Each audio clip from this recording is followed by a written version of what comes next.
Yəni sırf şirkətimizin adından demirəm, yəni gəlin bizdən gedin praktika keçin. Deməli belə, tələbələr niyə praktikaya keçməlidir? Bu mövzuya toxunmaq istəyirəm.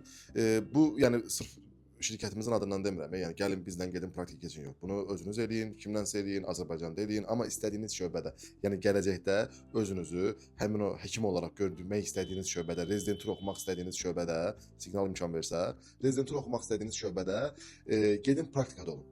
Çünki orada siz biri var ki, məsəl üçün nəzəriyyədə, kitabda oxuyursunuz, bir də orada praktiki şəkildə hər şeyi görürsünüz. Yəni bütün situasiyalarda olursunuz, force majeure halları görürsünüz.